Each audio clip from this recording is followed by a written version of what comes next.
Olá, meus irmãos, tudo bem? Como você está?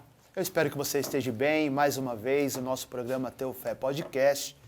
E nessa ocasião, nós vamos falar um assunto sobre o sono da alma. Pastor Wagner, seja bem-vindo. Muito obrigado, Paulo. É um prazer imenso novamente estar aqui nesse podcast abençoado, o Teu Fé. Teologia e fé na medida certa. Porque não pode, né, Paulo? Ter só teologia e não ter a fé. Ou ter só fé e também não ter a teologia. Para quem não sabe, teologia é o estudo sobre Deus, né? E as Escrituras nos trazem sistematicamente todos esses atributos para estudarmos. E hoje, viu, Paulo? Hoje nós vamos falar sobre o sono da alma, o estado intermediário. Será que dorme, quando morre, vai estar vivo?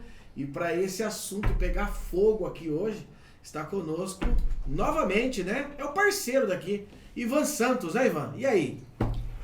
Pois bem, imensa satisfação, mais uma vez, juntos, né? E nesta ocasião nós vamos discutir esse tema um tanto polêmico, tem causado às vezes tanta intriga e dúvida no coração de muitas pessoas. O que acontece com o ser humano no pós-morte? Será que fica inexistente, inconsciente?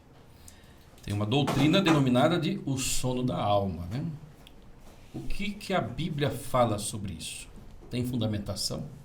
Então nós vamos ter aqui, durante este período da nossa discussão, alguns textos, né, que vão trazer alguns apontamentos para nós sobre essa questão tão relevante e tão importante. E o mais interessante é que hoje você vai ter a certeza de uma coisa, que você morrer, pode ter certeza que você vai estar consciente de tudo. Eu vou dizer para você, vamos começar, Pastor Wagner, 1 Tessalonicenses, capítulo de número 4, o verso de número 13. Eu quero ler para você que está em casa, você acompanha, abre a sua Bíblia, porque teologia e fé na medida certa, você vai acompanhar aí, eu quero que você escreve, caderno e caneta na mão, pode escrever. Se alguém vir falar para você assim, não, morreu, acabou, não, eu vou mostrar para você hoje, junto com meus amigos aqui, pastores, que realmente tem fundamento o tema de hoje. Acompanhe a gente, 1 Tessalonicenses capítulo 4, versículo 13, está escrito assim: Não queremos, porém, irmãos, que sejais ignorantes com respeito aos que dormem, para não vos entristeçais com os demais, que não têm esperança. Pastor Wagner. Rapaz, inclusive, 1 Tessalonicenses, 2 Tessalonicenses foi escrito dentro de um contexto onde havia muita perseguição ali entre os irmãos e alguns deles estavam tristes pela perca dos entes queridos, tanto dos entes queridos que se converteram como aqueles irmãos que se converteram. E essa tristeza estava levantando questionamentos ali através dos irmãos de Tessalônica, né? Foi o que levou Paulo a escrever a eles, né, para não ser como os gentios, que não tinham a mesma esperança. A palavra-chave aí é esperança. Por que será que Paulo disse para eles não ser como gentios e não ter essa esperança? Porque é óbvio que Paulo não tinha em mente que quando o cristão morresse, ele está num estado de sonolência, né? Por aí já começa, né? Por aí já começa. E nós temos muitas igrejas, né, Ivan, que acreditam nisso, inclusive no meio pentecostal, infelizmente, né? Exatamente, né? Às vezes imaginam que somente entre as seitas acreditam-se nessa doutrina. Mas existem pessoas que, por falta de informação, acabam aderindo a essa ideia. Até mesmo porque o termo dormir aparece no texto bíblico, né? 1 Tessalonicenses 4,15, quando diz que acerca dos que ficarem vivos para a vinda do Senhor não precederão aos que dormem, koimaó no grego, traz justamente a ideia de descanso. Descanso depois de uma jornada de trabalho. Entretanto, por que essa expressão é usada quando se refere à morte dos santos? Porque metaforicamente também se aplica para a morte. É como uma espécie de eufemismo. E mais, não só um eufemismo para abrandar a situação, mas traz a ideia do descanso do salvo no Senhor após todo aquele período que o mesmo serviu a Deus, foi até perseguido. Então, nesse sentido, esse termo sempre é aplicado àqueles que morrem no Senhor, àqueles que morrem salvos.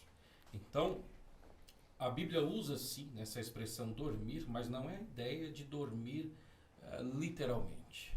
É apenas uma metáfora para entendermos a condição daqueles que parte e estão com o Senhor. É até interessante, porque quando eu vou analisar essa metáfora da morte comparada com o sono, quando alguém, por exemplo, dorme, ele está inexistente? Não. Quando alguém dorme, ele simplesmente não interage com aquilo que está externo a ele. Ou seja, quando nós estamos dormindo, você sonha, e depois que você acorda, você lembra do seu sonho. Mas, entretanto, você não vai interagir com o que está à sua volta. E isso é muito próprio para aqueles que morrem. Eles têm consciência, têm vida, mas não interagem com o mundo dos vivos. Essa é a ideia. Inclusive, as próprias escrituras, né? Uma boa teologia vai trazer dentro da hermenêutica a ferramenta de interpretação, né, primordial para isso, que a Bíblia, para ser interpretada, tem que ser figurativa, alegórica ou literária, né?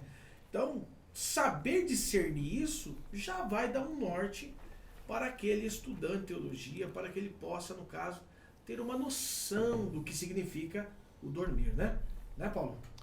Então, a gente passa já do pressuposto de entender assim, que quando está dizendo os que dormem, Paulo estava querendo dizer, porque ele não podia chegar para eles e dizer assim, os que já morreram. Era uma forma de dizer para eles, os que dormem, para que eles pudessem entender o contexto daquilo que Paulo estava falando.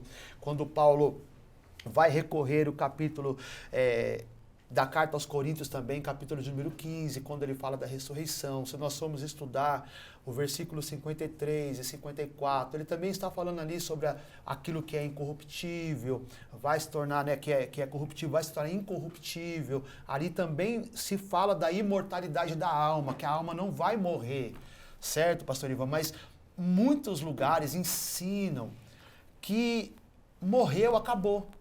A alma ali é aniquilada, a alma ali acaba.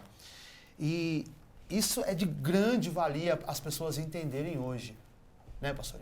Exatamente. Inclusive, esses teólogos e seitas que ensinam que a pessoa morreu, acabou, eles se fundamentam em textos. É muito interessante nós atentarmos para esse detalhe. Todo mundo tem um texto bíblico para fundamentar a sua teoria. Seja ela verídica, ortodoxa, seja ela uma heresia. Sempre as pessoas dizem, eu tenho um texto. O diabo também teve na tentação no deserto com Jesus. Mas fora do contexto, distorcendo o texto dentro do seu contexto e assim por diante. Então, dizer que tenho um texto ou textos não significa muita coisa. Nós temos que analisar cada texto dentro do seu respectivo contexto e ver se realmente o contexto favorece tal interpretação. Exemplo, Isaías, capítulo 38, vai dizer no versículo de número 17: Eis que foi para a minha paz que tive grande amargura, mas a ti agradou livrar a minha alma da cova da corrupção, porque lançaste para trás das tuas costas todos os meus pecados. O texto do Antigo Testamento, ele fala da morte e a pessoa indo para a cova, para a sepultura. Entretanto, nós devemos observar, por exemplo, como o versículo de número 18 vai dizer, porque não te louvará na sepultura, nem a morte te glorificará, nem esperarão em tua verdade os que descem a cova. Os defensores da doutrina do sono da alma, eles gostam de se apegar em textos como esses. Olha o que o texto está dizendo: na sepultura não tem louvor, na sepultura não tem adoração. E isso é muito óbvio. Vocês já viram algum cadáver na sepultura adorando ao Senhor? Isso não existe. E é disso que o texto está dizendo. A adoração, o culto, nós prestamos a Deus enquanto estamos vivos. Depois da morte, encerrou o tempo de adoração e de louvor ao nosso Deus nesta terra. Olha esse outro texto, Salmo de número 6, versículo 5. Porque na morte não há lembrança de ti. No sepulcro, quem te louvará? É a mesma ideia. Morreu, foi para a sepultura, não tem como sacrificar mais. Não tem como ir ao templo oferecer louvores a Deus. E o texto bíblico vai dizer também no Salmo de número 115, verso 17. Os mortos não louvam ao Senhor, nem os que descem ao silêncio. Perceba que é a mesma ideia sendo desenvolvida. Morreu, acabou ou encerrou-se o tempo da adoração. Outro texto, Eclesiastes, capítulo 9, verso 2. Tudo sucede igualmente a todos. O mesmo sucede ao justo e ao ímpio, ao bom e ao puro, como ao impuro. Assim ao que sacrifica, como ao que não sacrifica. Assim ao bom como ao pecador. Ao que jura como ao que teme o juramento. Este é o mal que há entre tudo quanto se faz debaixo do sol. Olha que interessante. Salomão ele vai começar a fazer uma comparação da vida debaixo do sol, ou seja, ele está falando sobre a existência terrena. Olha o que ele vai dizer no versículo de número 5. Porque os vivos sabem que hão de morrer, mas os mortos não sabem coisa nenhuma. Então eu vou dizer que os mortos não sabem coisa nenhuma, eles não pensam. Não é isso que o texto está dizendo. O texto está dizendo que quem está na sepultura não tem pensamentos, não tem interação com relação àquilo que está debaixo do sol. O contexto aqui é a vida terrena debaixo do sol. Olha o verso 10. Tudo quanto te vier a mão para fazer, faze-o conforme as tuas forças, porque na sepultura, para onde tu vais, não há obra, nem projeto, nem conhecimento, nem sabedoria alguma. Algumas traduções vai dizer, não há obra, nem pensamento. Essa tradução está muito bacana, porque ela coloca não há projeto. Isso quer dizer, a pessoa morreu, não existe mais projeto nenhum em relação a esta vida terrena debaixo do sol. Então, o texto do Antigo Testamento, ele vai trazer essa perspectiva da vida pós-morte. Ou seja, todo o meu relacionamento terreno, seja de serviço a Deus, ou minhas interações com os meus familiares, amigos, se encerra. Acabou. E o morto ali sepultado, ele não vai pensar, obviamente, ele não vai projetar nada para essa vida porque acabou. Então, essa é a perspectiva do Antigo Testamento em relação à vida pós-morte. Não tratando especificamente da condição da alma.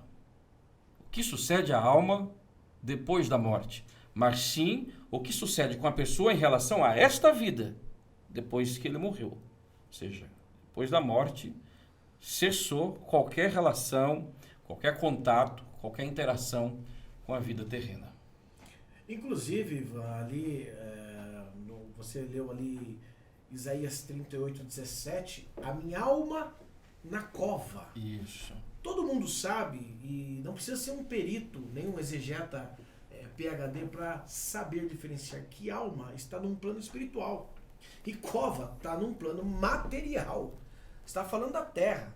E o contexto aqui é bem simples nós compreendermos que ele está falando relacionado ao corpo físico.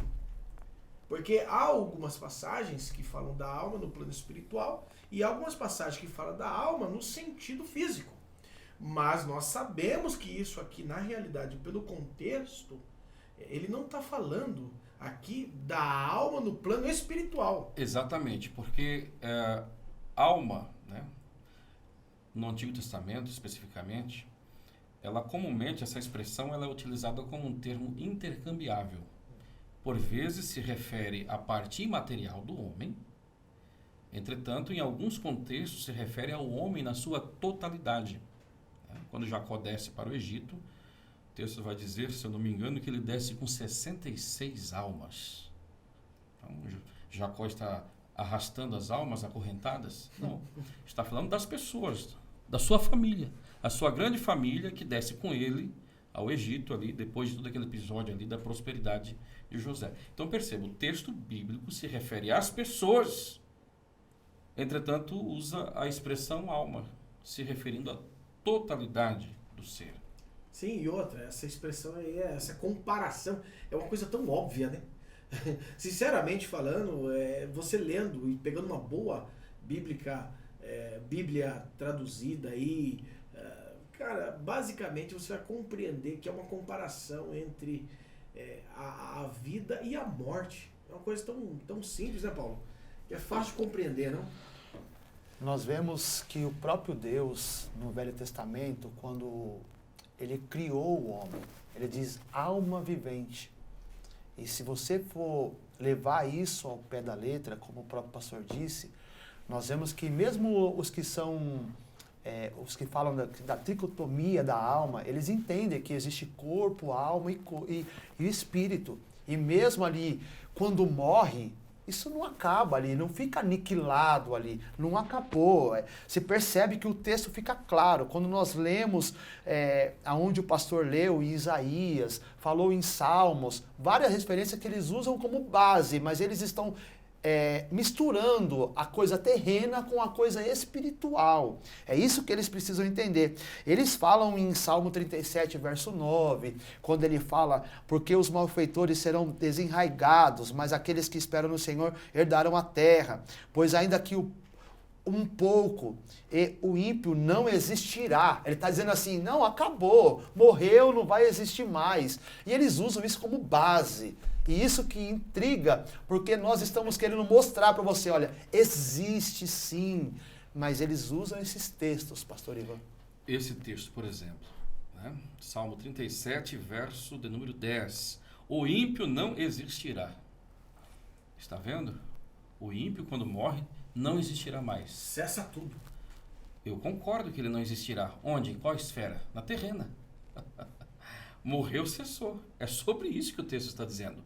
Ele não está falando necessariamente da vida da alma pós-morte, né? Olha o Salmo 68, que nós temos aqui, no versículo de número 2. Como se impele a fumaça, assim tu os impeles, falando dos ímpios. Assim como a cera se derrete diante do fogo, assim perecem os ímpios diante da face do Senhor. Alguns vão dizer, está vendo? É como a cera que se derrete, deixa de existir. Sim, deixa de existir nesta vida terrena. É sobre isso que o texto do Antigo Testamento fala. E só para a gente fechar essa questão do Antigo Testamento, normalmente essas seitas ou esses teólogos que defendem essa doutrina do sono da alma, eles vão citar centenas de referências como essas no Antigo Testamento, porque existem muito mais. Né? E o que nós devemos ter em mente é que a revelação bíblica doutrinária ela é progressiva. Isso quer dizer que Deus não revelou uma verdade doutrinária de uma única vez. As verdades doutrinárias foram sendo reveladas progressivamente no sentido de que, com o passar do tempo, à medida que os livros foram sendo escritos, revelados por Deus, os escritores, os profetas foram obtendo essas revelações, o entendimento sobre um assunto, ele foi sendo acrescentado. Então, nesse sentido, o Antigo Testamento pouco ou praticamente quase nada fala sobre a continuidade da vida no pós-morte. É por esse motivo que o salmista e tantos escritores do Antigo Testamento eles vão ter dúvidas em relação à vida pós-morte. Porque essa revelação ainda não havia sido entregue.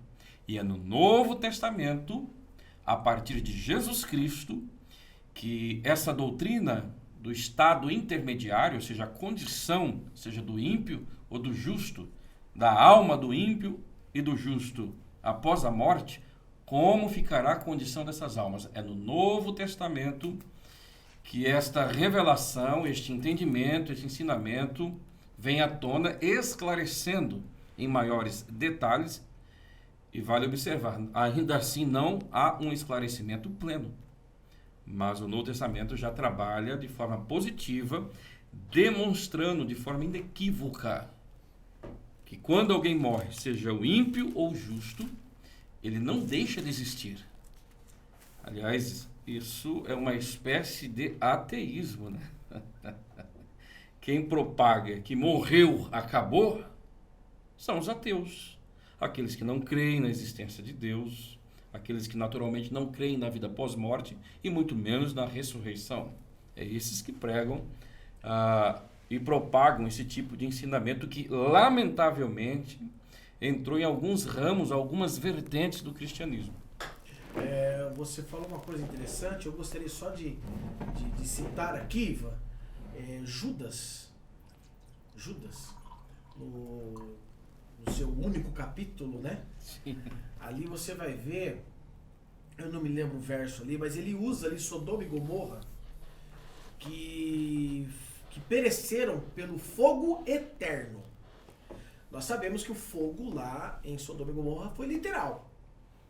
Mas que fogo eterno é esse? Ele não está falando daquele fogo que caiu do céu apenas e ali houve um juízo. Ele está falando de um fogo eterno, que é um plano, né, numa esfera fora dessa terra. Que é um plano espiritual onde essas almas estão perecendo eternamente. Então eles estão vivos. Exatamente, porque às vezes se apegam apenas ao aspecto físico que aconteceu. Exatamente. Que é interessante, ainda que Sodoma e Gomorra até hoje não tem chamas de fogo. Sim. Mas o evento vai ficar marcado por toda a eternidade. Sem dúvida. Entretanto, como você muito bem pontuou, a questão da vida pós-morte, para aquelas pessoas que foram condenadas sob aquele juízo divino, realmente estão sob pena de fogo eterno, considerando agora o fogo como um símbolo do juízo divino. Então estão vivas. Com certeza. Esse é um dado interessante. E outra coisa também, Ivan, já assim, para trazer para os nossos telespectadores agora, versos, nós lemos aqui os versículos que os defensores do sono da alma usam, né?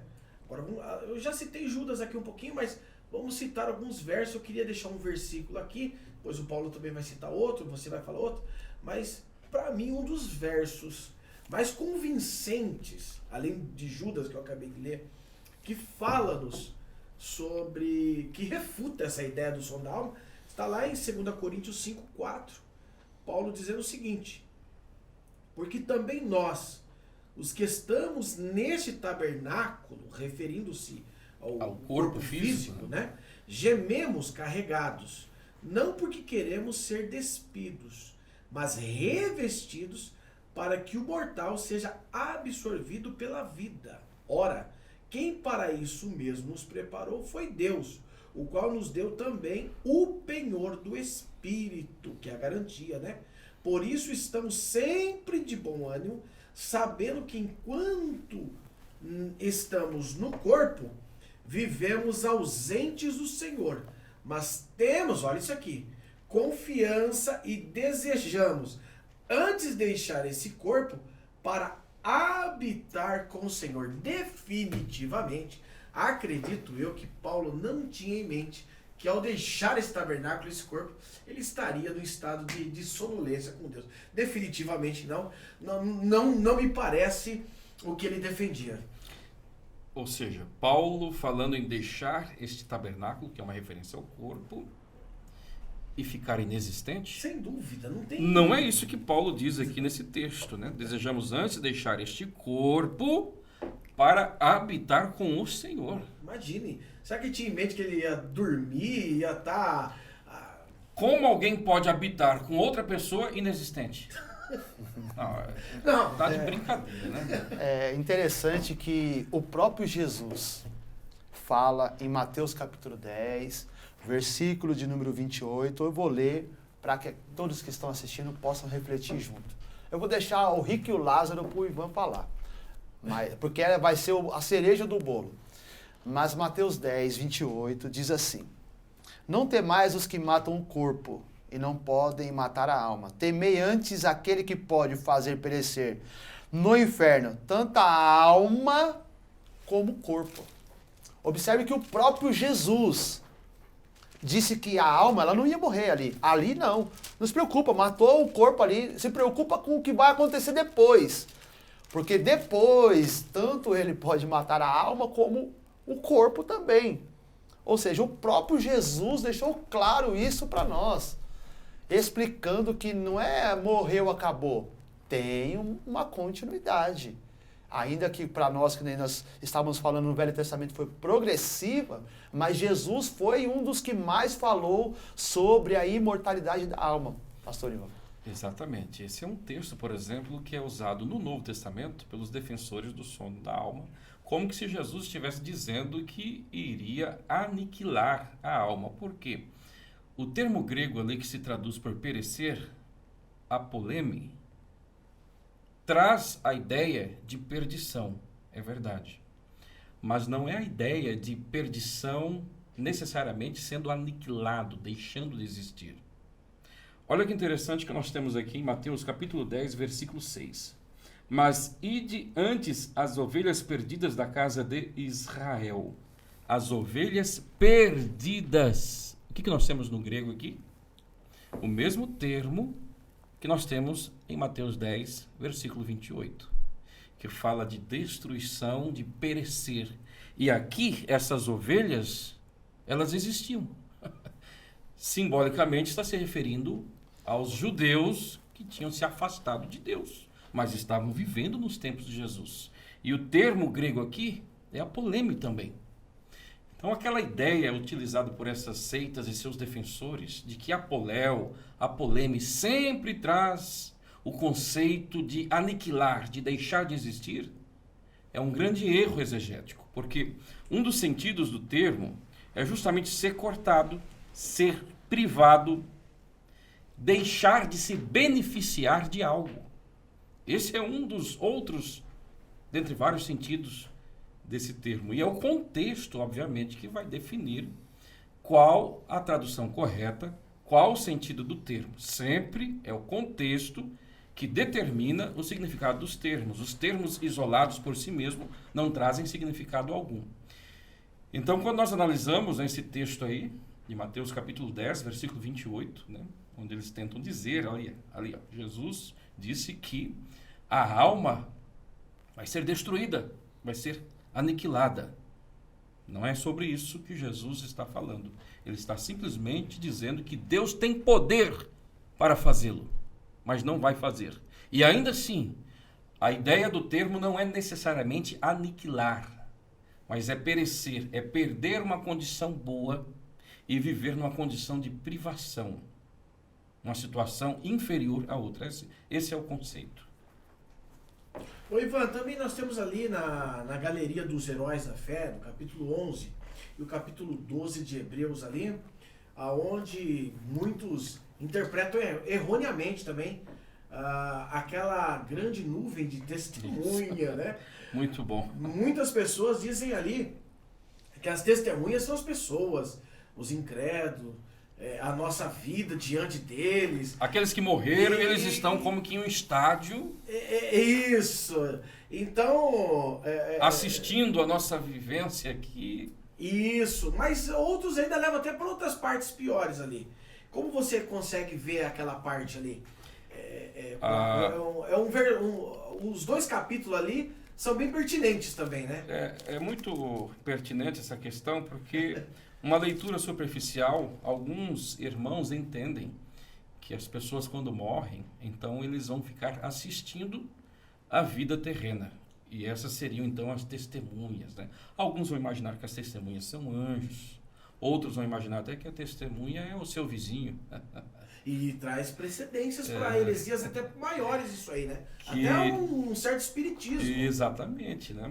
A ideia não é essa, né? O capítulo 11 fala ali sobre os heróis da fé. Aqueles que, na verdade, com a sua vida deram testemunho de que é possível ser fiel a Deus, ao plano que Deus tem estabelecido para cada um de nós, a despeito das dificuldades que nos cercam. Então, eles são testemunhas, mas não porque estão lá. São um exemplo. Isso, eles são testemunhas no sentido de ser exemplo. Exemplo. Mas não que eles morreram, estão lá, porque isso na verdade é espiritismo, né? Sim.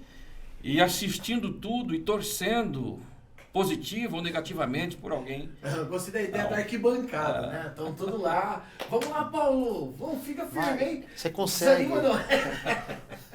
Eles deram testemunho, a vida deles, que foi narrada, né? A vida de cada um deles ali no capítulo 11, serve de exemplo para nós de que não há desculpas para alguém que porventura venha desistir da jornada que foi proposta por Deus, uma jornada de fé. Por que não tem desculpa para nós? Porque eles viveram uma situação muito mais difícil. Sim. E a vida deles, a história de vida, testificou que é possível vencer pela fé. A ideia ali é essa. Né? Não, maravilha. E aí, Paulo? Bom, para que nós possamos, vamos dizer assim, nós aniquilarmos esses tipos de versículos que eles usam, nós vamos nos basear em Lucas, né, capítulo de número 16, vou até colocar aqui na minha Bíblia aqui, eu já tinha separado aqui, 16, verso 19, que é a parábola do rico e do Lázaro, né? Aonde eles falam que não, que é uma parábola e que não adianta, isso foi só uma história que Jesus usou para falar. Eles vão usar todos os tipos de artifício para não dizer que isso realmente aconteceu. Eu queria que você que está nos assistindo prestasse atenção, porque quando há esse diálogo, todo mundo fala, não, mas é Jesus usando o exemplo. Não é exemplo. Pastor Ivan, eu queria que você falasse aqui, porque quando ele fala aqui, ele usa o exemplo no versículo 22, aconteceu morrer o mendigo, a palavra ali também é apotenesco, certo? A palavra ali é apotenesco, é morte natural, já morreu, mas ele achou que não, eles falam que não morreu ali, já não tem como falar. Eu queria que o senhor explicasse um pouquinho mais sobre isso. Olha que interessante. Vamos brigar se é uma parábola ou é uma história? Isso é irrelevante. O que Jesus quis ensinar, seja com essa parábola ou com essa história? Um rico que viveu uma vida afastada de Deus, morre e ele tem uma continuidade, o texto narra isso. Ele tem uma continuidade consciente pós-morte, onde ele vai desejar algum refrigério, pedir que molhe o dedo e pingue água. Ele vai ter memória dos seus irmãos. Aí eu que pergunto para o defensor do sono da alma, o que Jesus quis ensinar, como eles dizem, com essa parábola? Um rico, ímpio, que morre, nós devemos destacar que não é pelo fato de ser rico, mas sim por ser ímpio, por ser alguém que não viveu para Deus. Muito bem lembrado. E aí Jesus começa a descrever que ele está em um lugar de tormento. O que Jesus quis ensinar com isso? Se a ideia de Jesus é que não existe tormento para o ímpio, no momento em que ele morre, o que Jesus então está fazendo aqui, narrando seja essa parábola ou essa história? Porque tem nomes, né? É por isso que muitos teólogos entendem que se trata de uma história e não de uma parábola. Mas ainda que seja uma parábola. Um justo, o Lázaro, que morre e está no local de descanso. Jesus não está narrando, descrevendo aqui uma inexistência no pós-morte, seja do ímpio ou do justo. Ao contrário. Tá? Então, aqueles que defendem a doutrina do sono da alma têm que explicar o que Jesus queria ensinar Inclusive num contexto onde saduceus, que não acreditavam na vida pós-morte, que eram apegados excessivamente a essa vida terrena, ao materialismo, que imaginavam que morreu, acabou. É para essa gente que Jesus está descrevendo esta parábola. Deixando claro o quê? Que o texto está dizendo. Morreu, não acaba. Morreu, continua uma existência consciente. Agora, se eu não entender dessa forma, então eu tenho que, na verdade, rasgar essa parábola da Bíblia. Porque qual o propósito de Jesus ensinar, né? Compreendendo que toda parábola quer trazer um ensinamento de cunho físico, material ou espiritual. E tem o objetivo de ilustrar, para que viéssemos ter uma noção melhor das realidades que Jesus ensina. E qual é a realidade que Jesus quer ensinar aqui? O que o texto descreve. A vida pós-morte. Ainda que o texto contenha elementos figurativos, simbólicos, porque isso é próprio de todo texto. Mas ele aponta para uma verdade literal, que é a vida pós-morte consciente, seja do ímpio ou do justo. Sem dúvida. E também, corroborando com o que você acabou de falar, nós íamos falar que eu ia deixar como cereja do bolo aí a parábola do rico e o Lázaro, né? Mas tem mais algumas aqui que eu gostaria de salientar e queria que vocês me ajudassem aqui, né? Tem também lá Filipenses 1:21, gente. Pois é, vamos lá. Esse aqui também, olha, é tremendo, olha só. Olha, eu vou ler e você vai tirando a sua conclusão aí. Vê se quem escreveu tinha em mente dormir. Porque para mim, o viver é Cristo. Filipenses 1:21. E o morrer é ganho. Verso 22, né? Mas, se o viver na carne me der fruto da minha obra, não sei então o que devo escolher. Mas, das duas maneiras, ou em ambos os lados, estou em aperto. Tendo desejo de partir e estar com Cristo. Porque isto é ainda muito melhor. Verso 24. Mas julgo mais necessário, por amor de vós, ficar na carne. Gente, não dá para compreender alguém achar que depois da sua morte física vai estar dormindo, né?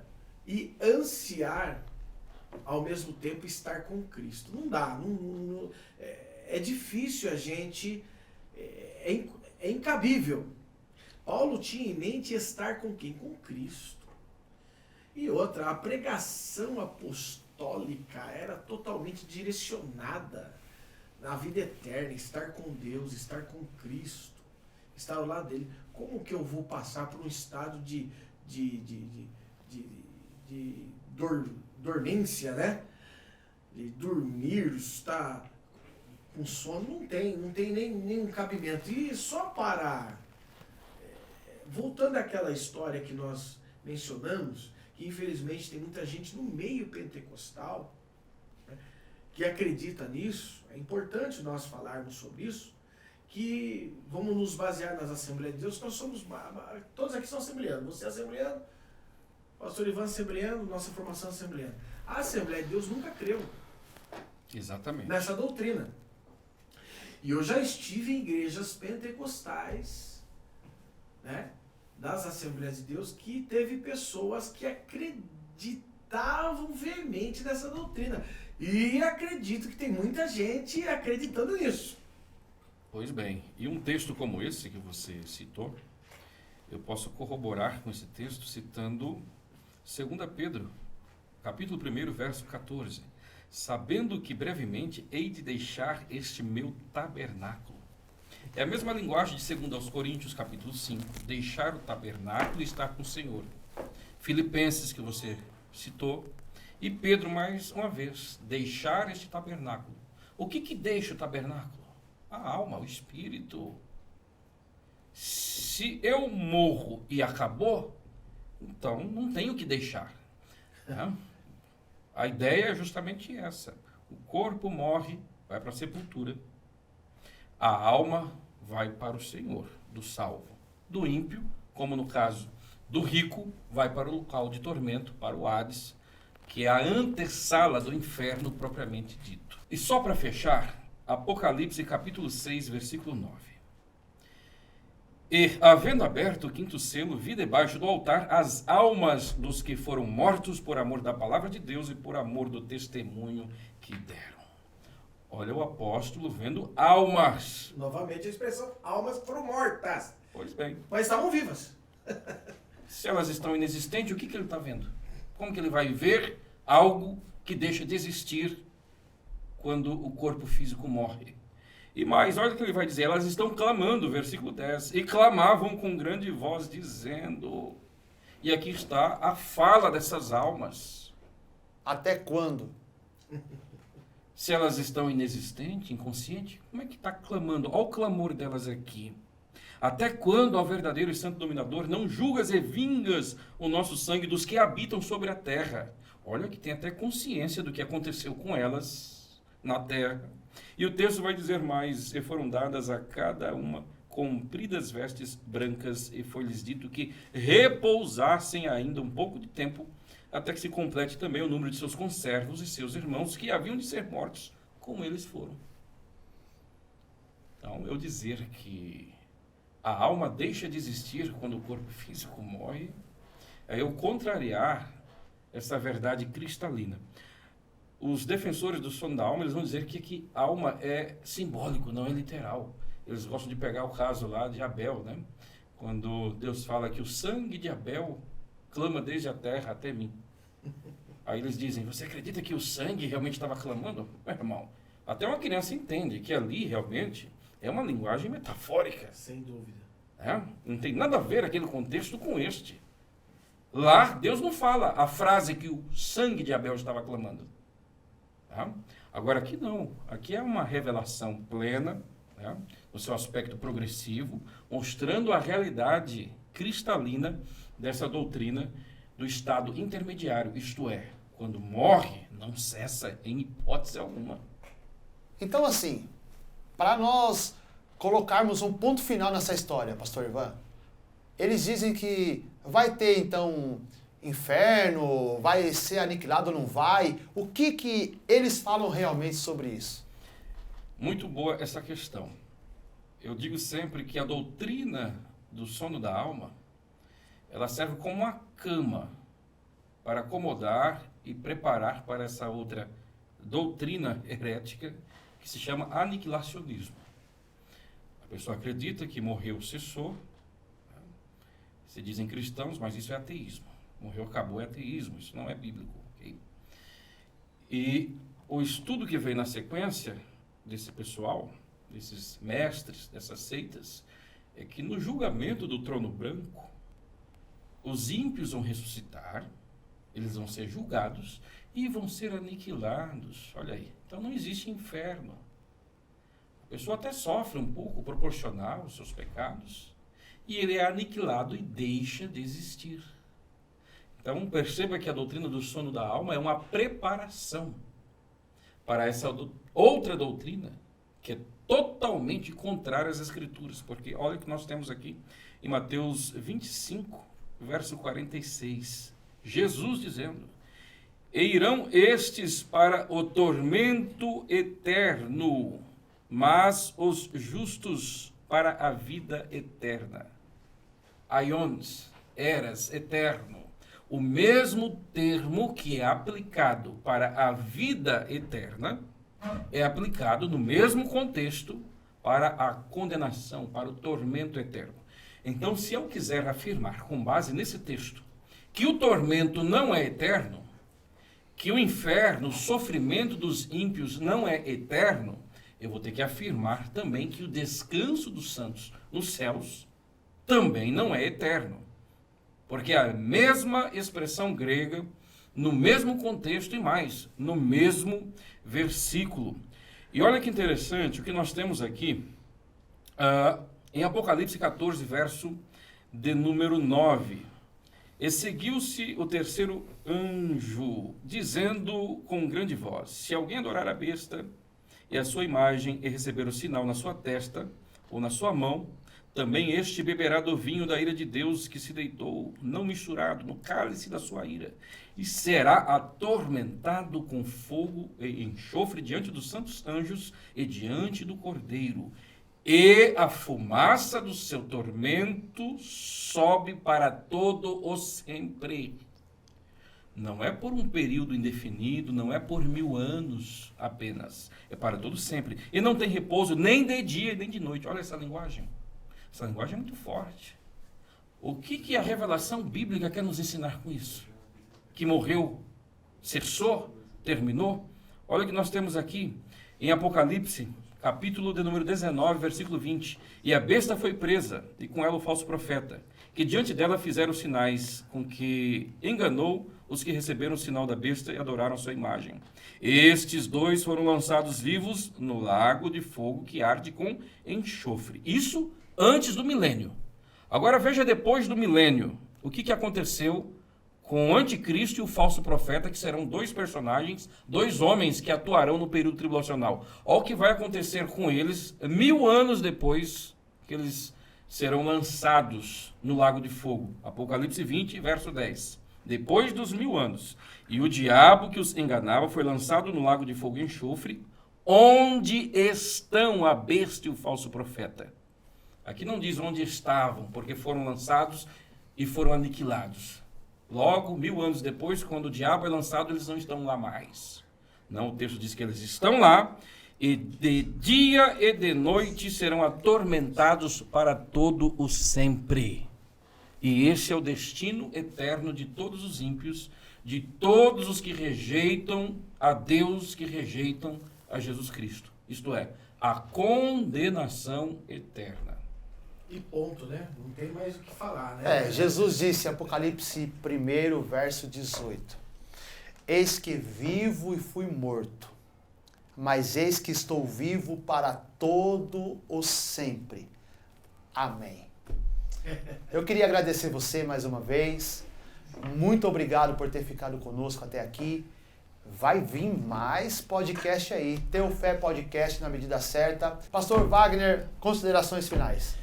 Olha, eu também quero aqui agradecer. Olha, ficou bem claro, né? Mais claro que isso fica impossível, né? E se você tem medo, e se você está passando por uma luta, esse é o momento de você se entregar a Cristo e não correr o risco de ir passar o estado eterno da sua vida fora da presença de Deus. Esse é o momento, tá? E que Deus te abençoe.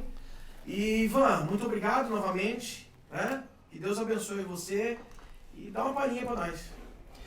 Eu quem sou grato pelo convite, pela oportunidade, por esse momento, esse tempo, né, que temos esta oportunidade, mais uma vez, esclarecer essas verdades bíblicas que para alguns parecem ser tão difíceis de compreender, mas à medida que nós analisamos os textos, dentro de seus respectivos contextos, eu creio que aquilo que de fato Deus quer nos ensinar fica claro e todos podem aprender.